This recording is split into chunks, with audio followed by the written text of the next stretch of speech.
Hello friends, आज की ताज़ा खबरों में आप सभी का स्वागत है। झारखंड की तमाम छोटी बड़ी खबर इस वीडियो में देखने को मिलेगी। सबसे पहले बड़ी खबर, झारखंड में फिर लग सकता है संपूर्ण लॉकडाउन।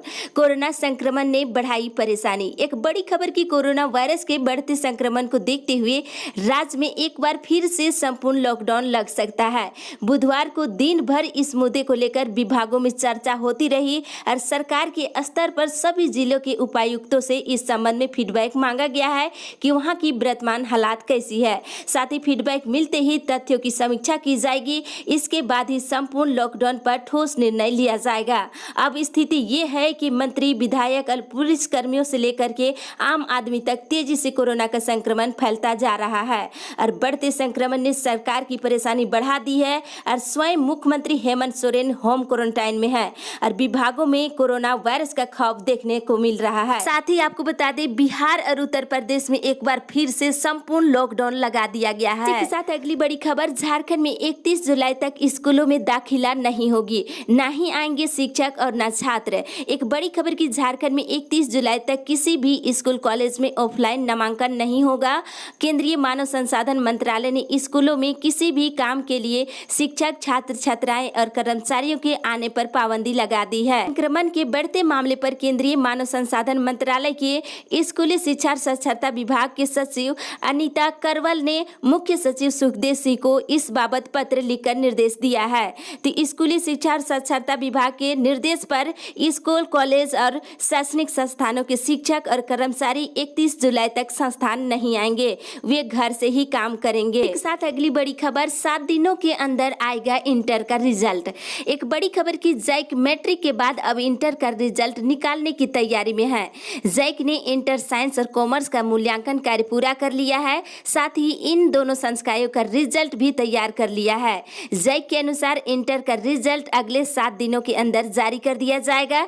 इसके बाद तीसरे चरण में इंटर कला का रिजल्ट 25 जुलाई तक जारी कर दिया जाएगा। साथ ही बता दें, आईसीएसई बोर्ड के 10वीं 12वीं के नतीजे आज घोषित होंगे। बोर्ड के सचिव गौरी अरातुन ने गुरुवार को कहा है कि परीक्षाओं के नतीजे दोपहर के 3 बजे जारी किए जाएंगे। इसके साथ अगली बड़ी खबर, मौसम विभाग से झारखंड में 14 जुलाई से अच्छी बारिश का असर। एक बड़ी खबर की झारखंड में शुक्रवार के बाद मानसून धीमा पड़ सकता है और 11, 12, 13 जुलाई को राज्य के कुछ हिस्सों में बारिश हो सकती है, लेकिन 14 जुलाई से राज्य में मानसून फिर सक्रिय होगा और अच्छी बारिश होगी। राज्य में पिछले 24 घंटे के दौरान अधिकांश हिस्सों में हल्के माध्यम दर्जे की बारिश हुई है। बताते चले कि मौसम विभाग से मिली जानकारी के अनुसार मानसून ट्रफ देशों के साथ पश्चिमोत्तर भारत स्थित अमृतसर, करनाल, बरेली, बलिया, पटना, भागलपुर होते हुए खाड़ी की ओर गुजर रहा है। इससे 11 से लेकर 13 जुलाई के बीच झारखंड के उत्तरी हिस्से में कहीं कहीं बारिश हो सकती है। इसी के साथ अगली बड़ी खबर, झारखंड कोरोना अपडेट्स, मिले 167 नए मरीज। बता दें कि झारखंड के विभिन्न जिलों में कोरोना के नए मरीज मिलने की क्रम जारी है और गुरुवार को भी विभिन्न जिलों से 167 नए संक्रमित मरीज की पहचान की गई है। इसमें हुसैनाबाद के पूर्व विधायक शिव पूजन मेहता भी शामिल है और पहली बार राज्य में लगातार तीसरे दिन भी 100 से अधिक मरीज मिले हैं।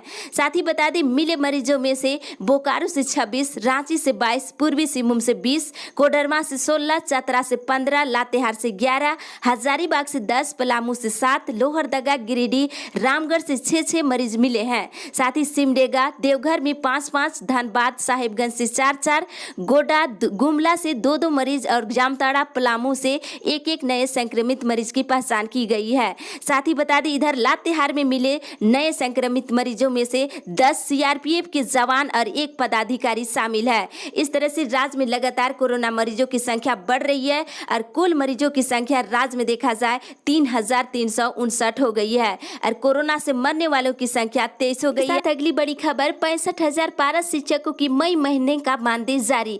एक राहत भरी खबर आ रही है कि झारखंड के 65,000 पारा शिक्षकों के मई महीने का मानदेय जारी कर दिया है और झारखंड शिक्षा परियोजना परिषद ने गुरुवार को मई महीने के बकाये मानदेय को लेकर 78 करोड़ रुपए जारी कर दिए हैं। आज पारा शिक्षकों के बैंक खाते में राशि पहुंच जाएगी। बताते चले कि अनट्रेन पारा शिक्षक जिनका प्रशिक्षण का रिजल्ट अब तक क्लियर नहीं हुआ है, उन्हें भुगतान नहीं किया गया है और जून महीने का मानदेय भी इसी महीने के अंत तक भुगतान किया जाएगा। इसके लिए सभी जिलों से पारा शिक्षकों शिक्षकों की उपस्थिति की रिपोर्ट मांगने की तैयारी की जा रही है। इसी के साथ अगली बड़ी खबर, अहमदाबाद से रांची के लिए 15 जुलाई से चलेगी नई विमान सेवा। एक राहत भरी खबर कि अहमदाबाद के लिए रांची की विमान सेवा 15 जुलाई से शुरू होगी। यह सेवा सप्ताह में 4 दिन ही उपलब्ध होगी और यह रांची से रविवार, सोमवार, बुधवार और शुक्रवार को अहमदाबाद के बीच आवाजाही करेगी।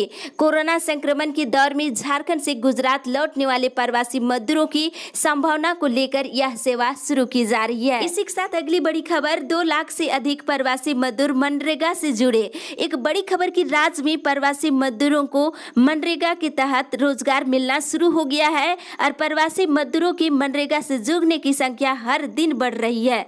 अब तक 2 लाख से अधिक प्रवासी मजदूरों को मनरेगा से जोड़ा गया है, जबकि 1.5 लाख से अधिक मजदूरों का रजिस्ट्रेशन कराया गया है। ये बातें ग्रामीण विकास विभाग की समीक्षा के क्रम उभर कर सामने आई है। और बताते चले कि विभागीय सचिव आराधना पटनायक ने कहा है, हर हाथ को काम उपलब्ध कराने का निर्देश दिया है। बताते चले मिली जानकारी के अनुसार राज्य के मजदूरों को जल्द से जल्द मनरेगा के तहत रोजगार उपलब्ध कराने के प्रयास की जा रही है। इसी के साथ अगली बड़ी खबर, 6ठी जेपीएससी के तहत नियुक्ति प्रक्रिया पर रोक से हाईकोर्ट किया इनकार। एक बड़ी खबर की 6ठी जेपीएससी की सफल उम्मीदवारों की नियुक्ति पर रोक लगाने से झारखंड हाईकोर्ट ने इनकार कर दिए हैं। कल हुई सुनवाई के दौरान जस्टिस एसके द्विवेदी के अदालत ने कहा कि जेपीएससी की सिफारिशों पर नियुक्ति कराने से अदालत फिलहाल रोक नहीं लगाएगी।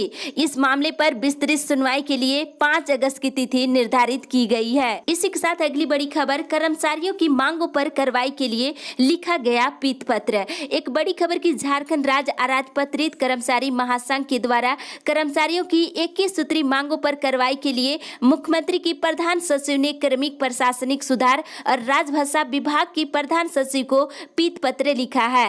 और महासंघ के महामंत्री सुनील कुमार ने बताया है कि मांगों को लेकर लंबे समय से अधिकारियों को ध्यान दिलाया जा रहा है और मुख्य मांगों में केंद्र सरकार के अनुरूप सभी कर्मचारियों को संशोधित वेतनमान भत्ता और परिवहन भत्ता, शिक्षण भत्ता और ग्रेड पे में सुधार कर देना है, लेकिन अभी तक मांग पूरी नहीं की गई है। इसी के साथ अगली बड़ी खबर, मुख्यमंत्री बोले बिहार से आ रही ट्रेन ला रही कोरोना, रेलवे ने कहा 13 से होगी बंद। एक बड़ी खबर की झारखंड में कोरोना संक्रमण बिहार से चलने वाली ट्रेनों की वजह से बढ़ रही है। ट्रेनों के जरिए बिहार से झारखंड आने वाले कोरोना संक्रमित लोगों के कारण राज्य के विभिन्न हिस्सों में मरीजों की संख्या लगातार बढ़ रही है। और मुख्यमंत्री हेमंत सोरेन ने केंद्रीय रेल मंत्री को पत्र लिख करके बिहार से झारखंड आने वाले ट्रेनों को बंद करने की आग्रह किए हैं। और पत्र में हेमंत सोरेन ने कहा है कि झारखंड में संक्रमण रोकने के लिए बिहार से आने वाली ट्रेनों का परिचालन बंद किया जाना जरूरी है।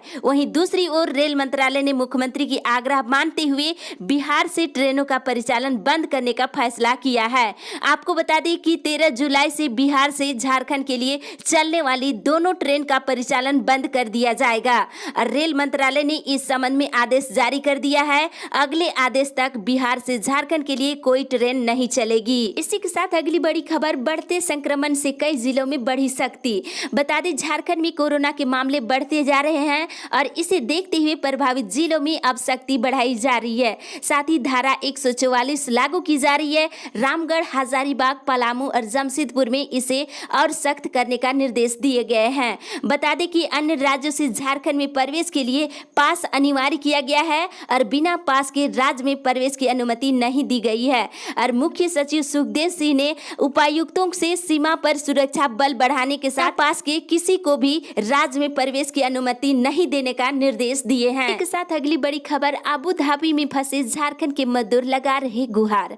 बता दें कि अबू धाबी में झारखंड के दर्जनों मजदूर फंसे हुए हैं। 3-4 महीने से कोरोना काल में एक एक दिन मुश्किल से काट रहे हैं और मजदूरों ने वतन वापसी के लिए अलग अलग फोरम पर अपनी बात पहुंचाई है। सोशल मीडिया के माध्यम से विदेश मंत्रालय से भी गुहार लगाई गई है। इन मजदूरों ने अपने अपने क्षेत्र के जनप्रतिनिधियों तक अपनी बात पहुंचाई है। साथ ही बता दें इन्होंने कहा है कि भारत सरकार पहल कर वतन वापसी के लिए प्रयास करे। इधर प्रवासी मजदूरों के बीच काम कराने वाले सामाजिक कार्यकर्ता सिकंदर अली ने इन मजदूरों की बात विदेश मंत्रालय तक पहुंचाई है। इसी के साथ अगली बड़ी खबर, सिलेबस कटौती को लेकर बनेगी 13 सदस्यीय कमेटी। बता दें राज्य के सभी सरकारी विद्यालयों के पाठ्यक्रम में कटौती की जाएगी और इसके लिए 13 सदस्यीय कमेटी बनेगी। JCERT ने इस संबंध में प्रस्ताव तैयार कर स्कूली शिक्षा और साक्षरता विभाग के सचिव को भेजा है। बता दें कि जानकारी के अनुसार 1 से लेकर के 12वीं कक्षा तक के सिलेबस में कटौती पर विचार किया जाएगा और शिक्षा मंत्री जगन्नाथ महतो ने कहा था कि विद्यालय बंद होने के कारण विद्यार्थियों को काफी परेशानी हो रही है। ऐसे में अगले वर्ष मैट्रिक इंटर के परीक्षार्थियों को परेशानी न हो, इसके लिए पाठ्यक्रम में कटौती की जाएगी। साथ अगली बड़ी खबर, लॉकडाउन अवधि का टैक्स हो माफ। एक बड़ी खबर की जमशेदपुर के बस मालिकों ने मिलकर लॉकडाउन अवधि से स्थिति सामान्य होने तक टैक्स माफ करने की मांग किए हैं और इसे लेकर के 5 सूत्री मांग पत्र सौंपे हैं, जिसमें स्थिति सामान्य होने तक 1 फरवरी से टैक्स माफ करने की मांग है। साथ ही राज्य सरकार द्वारा निर्गत विपत्र, परमिट और फिटनेस लाइसेंस की मान्यता 6 माह तक बढ़ाने की भी मांग है और 1 साल का टोल टैक्स माफ हो और डीजल में टैक्स कम कर इसकी दर घटाई जाए। आपको बता दें, राज्य में बस परिचालन को लेकर के संभावनाएं बहुत कम दिखती जा रही है, क्योंकि राज्य में लगातार कोरोना मरीजों की संख्या बढ़ती जा रही है। इसी के साथ अगली बड़ी खबर, छोटे शौचालय का निर्माण कार्य पूरा करने का निर्देश। एक बड़ी खबर की गुरुवार को जूम ऐप से वीडियो कॉन्फ्रेंसिंग कर छूटे हुए शौचालय निर्माण कार्य को जल्द से जल्द पूरा करने का निर्देश दिया है। बता दें, अब तक के कार्यों की भी समीक्षा किया गया है और बताया गया है कि 15 जून 2020 से 31 अगस्त 2020 तक बेसलाइन मूल्यांकन पूर्ण किया जाना जरूरी है और इसे लेकर के राज्य के हर शौचालय जो अधूरे पड़े हैं उसे पूरा कराने को लेकर हर जरूरी निर्देश दिए गए हैं। अगली बड़ी खबर, झारखंड के वकीलों को ऑनलाइन ट्रेनिंग मिलेगी। एक बड़ी खबर की झारखंड के वकीलों को ऑनलाइन प्रशिक्षण देने की तैयारी चल रही है। लॉयर्स एकेडमी इसकी तैयारी कर रहे हैं और ऑनलाइन प्रशिक्षण के लिए किस ऐप का इस्तेमाल किया जाए या वीडियो कॉन्फ्रेंसिंग को अपनाया जाए, इस पर मंथन जारी है और ट्रेनिंग मॉड्यूल को लेकर के तैयारी की जा रही है। जल्द ही इस पर निर्णय लेकर प्रशिक्षण कार्य शुरू कर दिया जाएगा। इसी के साथ अगली बड़ी खबर, कर्ज माफ नहीं होने से खरीफ की खेती पर असर। एक बड़ी खबर किसानों के लिए कि राज्य के किसानों का कर्ज माफ नहीं होने का असर खरीफ फसल पर पड़ रहा है। सरकार ने अपने बजट में 50,000 रुपये तक का कर्ज लोन किसानों का माफ करने की बात कही थी। इसके लिए बजट में 2 बार 2,000 करोड़ रुपए की राशि भी प्रावधान किया गया, लेकिन अब तक संभव नहीं हो पाया है और पुराना बकाया ऋण बैंक में जमा नहीं होने से अब खरीफ फसल के लिए किसानों को नए ऋण से वंचित रहना पड़ रहा है। राज्य के करीब 18 लाख किसानों के बीच करीब 7,000 करोड़ रुपए का कृषि ऋण बांटा गया था। अब नया लोन नहीं मिलने से किसानों की खेती के लिए बीज, खाद और अन्य सामग्रियों को खरीदने में किसानों को परेशानी हो रही है। इसी के साथ अगली बड़ी खबर, लिपिकों का स्थानांतरण इस माह के अंत तक। एक बड़ी खबर की क्षेत्रीय कार्यालय में काम कर रहे लिपिकों का अंतर जिला स्थानांतरण जुलाई के अंत तक होगा। इसके लिए माध्यमिक शिक्षा निदेशक जटा शंकर चौधरी ने निर्देश दे दिए हैं। बताते चलिए कि साल में एक बार ही होगा लिपिकों का तबादला। शिक्षा उप निदेशक और जिला शिक्षा पदाधिकारी को अब अपने कार्यालय में पसंद के लिपिकों और कर्मियों के तबादले के लिए 1 साल का इंतजार करना होगा। बिना जून जुलाई के ये अधिकारी किसी भी कर्मी का स्थानांतरण या तबादला नहीं करा सकेंगे। इसी के साथ अगली बड़ी खबर, पेंशन भुगतान पर उठाए सवाल। एक बड़ी खबर की BAU पेंशनर्स कल्याण संघ के अध्यक्ष डॉक्टर DK झा ने कहा कि BAU में पेंशन भुगतान प्रशासन की प्राथमिकता में नहीं है और प्रशासन पेंशनर्स को वित्तीय और मानसिक यंत्रणा देने में सबसे आगे है। अप्रैल, मई और जून का पेंशन भुगतान अभी तक लंबित है। उन्होंने कहा है कि विश्वविद्यालय में सभी उच्च अधिकारी प्रभार में हैं और कौन किसको आदेश देगा, इसका सही पालन होगा या नहीं संशय पर है। यही कारण है कि आवंटन रहते हुए भी पेंशन, वेतन और परीक्षकों के मानदेय का भुगतान समय पर नहीं होता है। सरकार के द्वारा पेंशन फंड का आवंटन कर दिया गया है, राशि ट्रेजरी में जमा है। अब प्रशासन पर निर्भर करता है कि समय पर पेंशन दे। इसी के साथ अगली बड़ी खबर, बिजली बिल की गड़बड़ी 2 से 3 दिन में होगी दूर। एक बड़ी खबर की बिजली बिल की त्रुटि को लेकर के 2 से 3 दिन के अंदर दूर की जाएगी और रांची शहर में बिजली की निर्बाध आपूर्ति को लेकर के लोगों को बिना किसी व्यवधान के साथ 24 24 घंटे लगातार बिजली मिले लिए आउटग्राउंड के बलिंग का काम जारी है। साथ ही बता दें सीनी क्षेत्र में पिछले 2 माह से अनियमित विद्युत आपूर्ति और लचर विद्युत व्यवस्था को लेकर गुरुवार को स्थानीय शर्मा कॉम्प्लेक्स में ग्राम प्रधान मनोज शर्मा की अध्यक्षता में ग्रामीणों ने बैठक किए और ग्रामीणों ने इसमें सुधार करने को लेकर कार्यालय अभियंता को ज्ञापन पत्र सौंपे हैं और इसके लिए 15 दिन का समय दिए हैं। 15 दिन के अंदर सुधार नहीं होती है तो सोशल डिस्टेंस का पालन करते हुए सांकेतिक धरना दिए जाएंगे। साथ ही बता दें घर घर बिजली पहुंचाने को लेकर जन सहयोग जरूरी। बताते चले इधर चक्रधरपुर विधायक सुखराम उरांव ने गुरुवार को अपने आवासीय कार्यालय में पत्रकारों से बात करते हुए कहा है कि जन सहयोग के बिना घर घर बिजली पहुंचाना संभव नहीं है, इसलिए ग्रामीणों को घर घर तक बिजली पहुंचाने में सहयोग करना चाहिए। साथ ही चलते चलते आपको बता दें कि हाईकोर्ट में 14 तक याचिका दायर करने पर लगी रोक। बता दें झारखंड हाईकोर्ट में 10 से लेकर 14 जुलाई तक कोई याचिका दायर नहीं की जाएगी। साथ ही बता दें प्राचार्य की नियुक्ति प्रक्रिया निरस्त। रिम्स डेंटल इंस्टीट्यूट के प्राचार्य पद पर नियुक्ति को लेकर जारी प्रक्रिया को निरस्त कर दिया गया है। रिम्स निदेशक की ओर से इसको लेकर के गुरुवार को ही आदेश जारी कर दिया है। साथ ही बता दें कांग्रेस भवन में सभी प्रकार की बैठक स्थगित। कोरोना संक्रमण के बढ़ते मामले को देखते हुए कांग्रेस के प्रदेश अध्यक्ष डॉक्टर रामेश्वर उरांव ने कांग्रेस भवन में होने वाले सभी प्रकार की बैठक को स्थगित कर दिया है। अगले आदेश तक कांग्रेस भवन में कोई भी बैठक नहीं किए जाएंगे। साथ ही आपको बता दें खास परिस्थिति में ही मिलेगी छुट्टी। एक बड़ी खबर की पश्चिमी सिंहभूम के पुलिस अधीक्षक इंद्रजीत महता ने कहा है कि जिले में पुलिस कर्मियों को खास परिस्थिति में ही छुट्टी मिलेगी।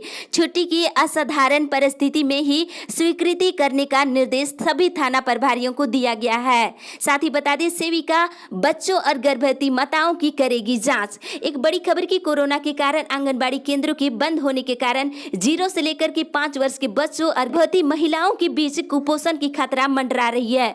इसको लेकर के अब सेविका को घर घर जाकर बच्चों और गर्भवती माताओं की जांच करना होगा। इसी के साथ आपको बता दें परीक्षा और मूल्यांकन के लिए विश्वविद्यालय और कॉलेजों को खोलने को लेकर मिली छूट। एक बड़ी खबर की केंद्रीय मानव संसाधन विकास मंत्रालय के निर्देश पर विश्वविद्यालय अनुदान आयोग ने 30 सितंबर से फाइनल ईयर की परीक्षा संचालित करने को लेकर सभी विश्वविद्यालय कॉलेजों और उच्च शिक्षण संस्थानों को सशर्त खोलने को लेकर छूट प्रदान कर दिए हैं। इसी के साथ बता दें शिक्षकों को कोविड टेस्ट पास करना जरूरी। एक बड़ी खबर की स्वच्छ विद्यालय स्वच्छ बच्चे एप्स के माध्यम से कोविड-19 और वास चैंपियन टेस्ट उत्तीर्ण करना शिक्षकों के लिए जरूरी है। सभी शिक्षक और शिक्षिकाओं को ऑनलाइन टेस्ट देने को लेकर निर्देश दिया गया है। साथ ही बताते चले नियुक्ति रद्द कराने पर जवाब तलब। झारखंड हाईकोर्ट ने रिम्स में आउटसोर्सिंग से काम करने वाले टेक्नीशियन और ओटी टेक्नीशियन की नियुक्ति रद्द कराने के मामले पर सरकार को 13 अगस्त तक जवाब दाखिल करने का निर्देश दिया। साथ ही बता दें 13 से भरा जाएगा फॉर्म। चाईबासा से बड़ी खबर बीटेक 8 सेमेस्टर परीक्षा शेड्यूल जारी कर दिया है।